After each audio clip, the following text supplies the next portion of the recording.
Malaysia calls itself a, quote, moderate Islamic nation. But today, powerful forces are trying to turn it into a fundamentalist Islamic country. And that has Malaysian Christians worried about their future. George Thomas has the story from the capital city of Kuala Lumpur. They forced me to renounce Christ, but I said no way. Daniel is a young Malaysian who has lived a secret and sometimes dangerous life. I've been threatened with death so many times by radical Muslims, but by the grace of God, I'm still alive. And you were once taken into a cell, beaten by these radical Muslims. Daniel converted from Islam to Christianity in 1998. We've concealed his identity and changed his voice. Under the Islamic laws of my country, the authorities can arrest me for my conversion.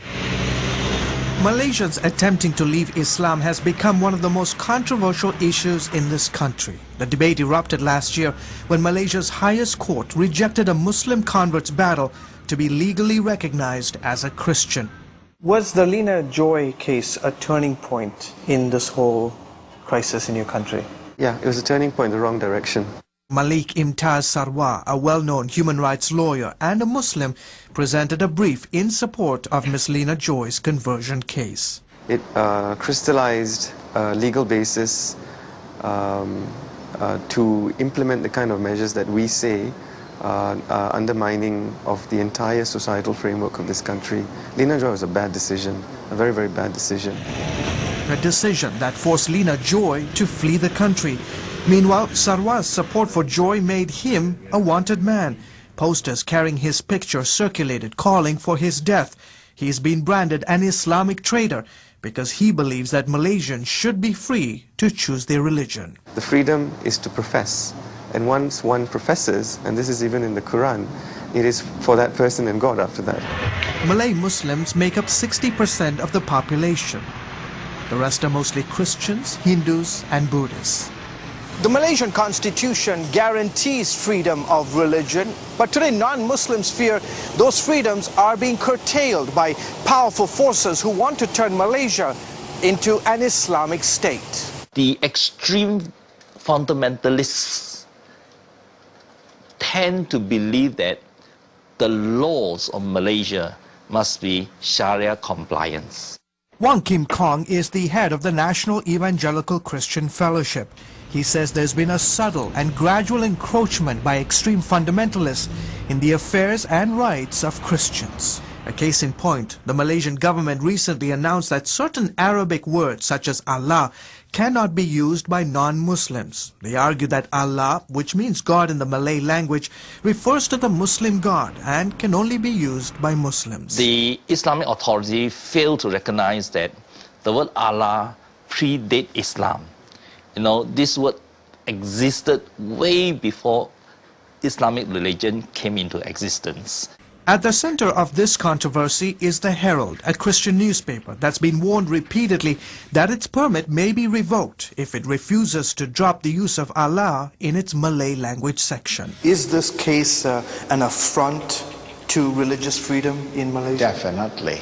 Definitely. Obviously, I mean, when you tell somebody of another faith that you can't use the word to worship, then where are we going to?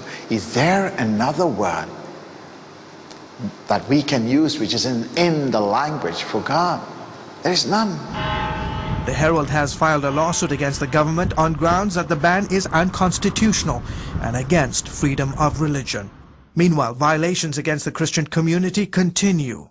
Malay's Internal Security Religious Department raided several Christian bookstores recently and seized children's books, claiming that they violated Islamic Sharia law and aroused Muslim sensitivities. Yanis Gatsionis is a freelance journalist based in Malaysia. One of the things we hear quite a bit here in Malaysia is the need to protect Muslim sensitivities. I don't think that bodes well for tolerance. Tolerance is not about protecting sensitivities, but about getting people used to accepting other people as they are. These episodes leave many worried about the future of religious freedom here and uncomfortable with the rise of a new and radical form of Islam that threatens to undermine Malaysia's image as a moderate and progressive nation. We want people around the world to pray for us. We want people to speak out on our behalf so that we can have the freedom to practice our faith. George Thomas, CBN News, Kuala Lumpur, Malaysia. You know, it's amazing the government of Malaysia wanted to make that a shining example of modern progressive technology. They wanted a technology park and the internet. They wanted to bring American companies over there, but no companies are going to go into a situation as restrictive as that. And if they go back into the Middle Ages, it's going to set that country back dramatically. I'm sorry to see that because there's so many Malaysian Christians, so many Chinese, ethnic Chinese who are Christians. They're not subscribers to Islam. And there's been a relative peace between these groups for the longest kind of time, and you hate to see this radical trend taking place in a country that has been basically known for its tolerance and freedom. It's a shame. Terry?